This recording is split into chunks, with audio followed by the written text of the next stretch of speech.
Cheers. Little gin and tonic. So this is a different kind of video. I did a video, I don't know, it's been maybe a month since I posted it, I think, and I was talking about, I think I'm going to call these a series. I'll link the other video, and then probably going to make a few more of these because it's on the top of my mind and frustrating, but I'm going to call these the ShillTube series. And my question for you guys today is, where do you draw the line of the shilling on YouTube? I was talking with a kind of a friend of mine who also does YouTube, different audience, different, category, not boots. And he was trying to make this argument that it's not shilling when these Chinese companies send him products to do videos on. And he claims, if he doesn't post like a positive review that's not true, I guess is how he's putting it, then it's not shilling. So to him, if he posts just a video that's kind of not really standing on a side as far as if the product's good or bad, or maybe is a little bit critical of it, because he says that's his honesty, then it's not shilling, and I disagree with that. To me, the fact that you are not willing to actually buy this product with your own money, and you only have it on your video, only have it on your channel and a video on it because the company sent it to you, to me, any of that is shilling. So I don't care if you were moderately interested in the product.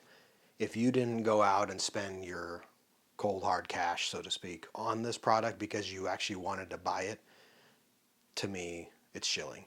So whether or not they let you have the freedom to, that's like the ShillTuber, like, I feel like it's their way to try to justify themselves. Like, well, I'm saying what I really think about it.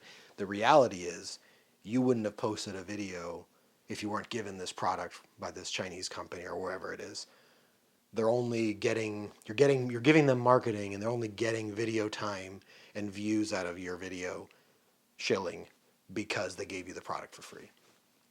Even if you give them feedback or criticize a little bit, I mean, even if you trash the product, people still found out about the product because they watched it on your channel.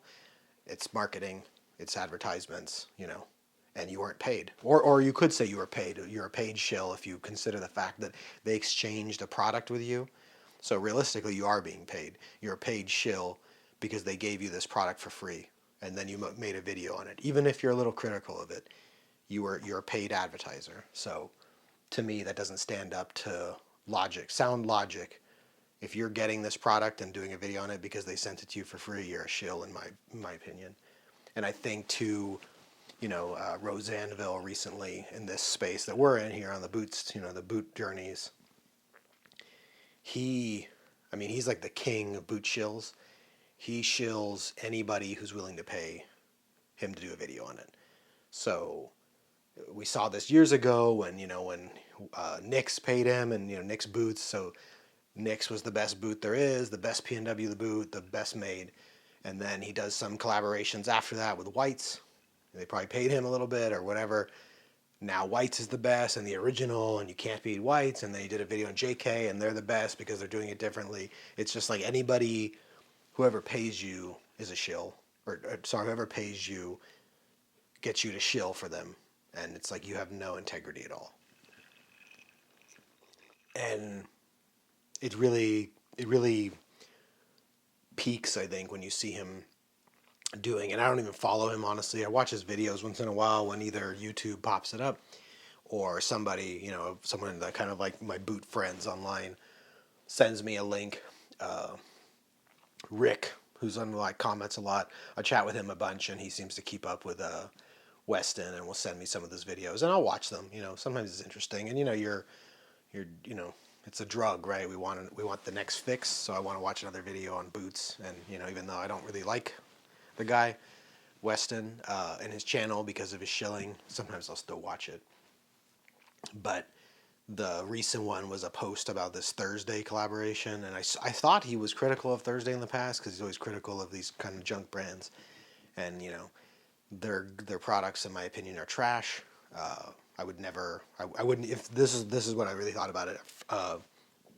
I'll see if I can find the comment. One of my followers who I chat with a lot in the comments said something that was perfectly accurate. So I'm going to quote him and throw up his comment here because he just said it perfectly. He says something like, I wouldn't wear these boots if they were given to me for free. And that made me think about this whole thing that's been bothering me with the whole shilling. It's like, that's exactly right. If Thursday contacted me through my my YouTube email on my channel and said, hey, we'll give you a pair of I don't even know what they're called. They're like fake logger boot, or that disgusting, despicable 310 copy, the Brawler or whatever, Carl's Fugly boot. I wouldn't even know if I would respond to them. I would definitely not accept it, but I'm not even sure I would respond to them and give them the courtesy because I have no respect for that brand, and every product I've seen they make is just garbage, and it's all wannabe copy stuff. The owner is not from the space at all, and he's not doing anything different. He's just a copycat, So there's newer brands. I think of Parkhurst, where I think Andrew's the name. He was trying to do something, but he's not just emulating other things. His boot has its own look, and it's his own last, and it's not trying to be something it's not, and it's honest. And he was honest when he couldn't even make the stuff in USA anymore, and had to, instead of finding factories to run his boots here, he had to start going overseas, and now his boots are made in Spain and Portugal. It was just honest. It was just a guy who wanted a company, wanted nice boots that couldn't necessarily build an entire factory thing like say Truman. Vince is, I think, very compelling. I like his style. I like how he kind of just shoots from the hip, says what he wants, calls people out on social media, drives a bunch of these Redditor wimps crazy because they're like, oh, he's disrespectful. It's like he's just saying what he thinks, and that's a breath of fresh air to me. That this dude just tells you what he honestly believes, and his product's really good, and I like the story. Younger guy, younger than me, and he bought a pair of boots from a thrift store and wore them out traveling the world, and realized he couldn't find much. Some of it's a little exaggeration. He's like, there's no USA made boots left. That's not exactly true, we know, but it's very limited. Obviously, the P&W space I think is the main focus. There's a little bit of side stuff. I think what his point with some of it is Wolverine, and I don't know about so much Red Wing. Some of those brands are kind of questionable as far as really made in USA. I think it's the other. I think of the 875 kind of the Thorogood.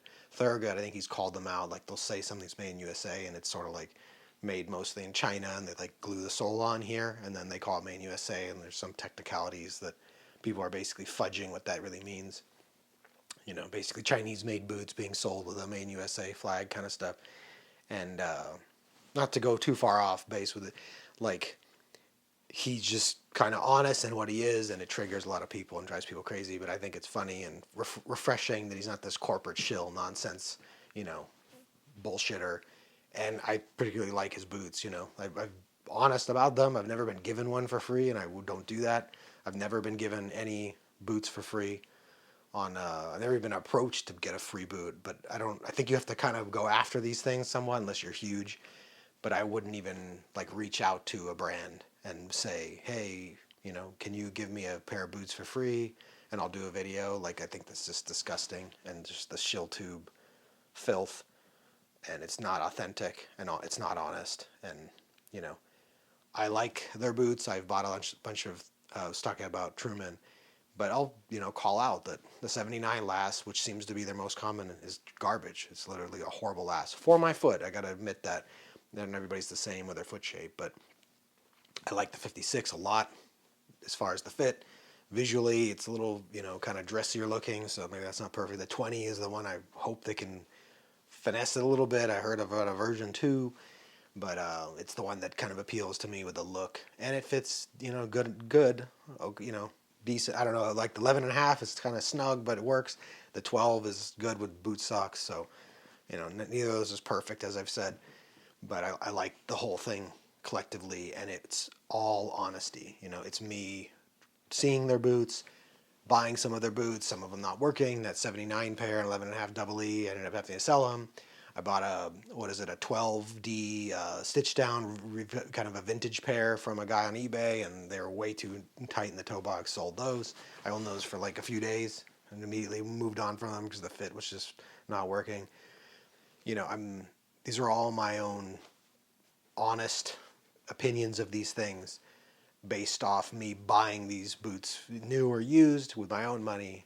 I have no contact with that company. In fact, the few times I've emailed Truman, I think it's like a chat bot, like AI. I don't even think a human responds to your emails, which is not great. I'll admit that. That's a questionable side, but I guess I've never had enough of an issue with them that I needed to speak to a human to resolve my issue. Whereas, you know, I can name another brand, Nix. I had to actually deal with problems with them in the past, and at least their customer service at the time, you know, this is more than a year ago, you know, was good at the time. You know, you got to talk to a human on the phone or via email, and they address the issue. You know, give you a label to send the boots back. They'll fix them, that kind of stuff. So, you know, because they had problems, I guess they sort of needed that strong customer service, whereas I haven't had the issues with Truman. But the point I'm making, kind of ranting here at this point, is I think there's so much inauthentic, fake ShillTube crap out there right now on this platform, and it's just a bunch of ads basically. This is the new version of, you know, we grew up watching television, some of us, you know, I think in the 80s, and you know, you're being force fed these ads to buy whatever, you know, food or gum, you know, double mint gum or cigarettes before they banned that, or alcohol, and it's all just paid ads to get you to buy a product. Now it's the shilling on YouTube where these channels present, and even if YouTube forces you to put sponsored video or something for those guys, the big channels who do that, like Carl or whatever, it's still shilling, it's still an ad, and it's inauthentic, and they would not even be doing that content unless these products were being given to them, and I think it's grotesque. So that's kind of my thought for the day, and I think I'll possibly do more videos like this because someone probably feels the same way, and I want to hear what you guys think. So maybe that's, if you've stuck around through all this rambling this long, where do you, and comment on my video, please. Tell me where you draw the line. You know, what is your opinion? Where is the shill line drawn? Is it only if you say basically lies and say you like something you don't, or see problems with it and don't call them out and just pretend it's all good because you got it for free?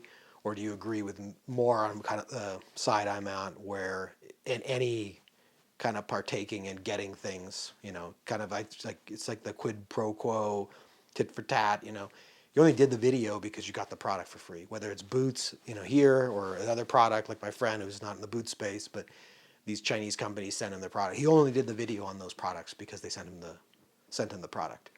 So it's like, that's inauthentic, and I don't agree with him. So what do you guys think? Cheers.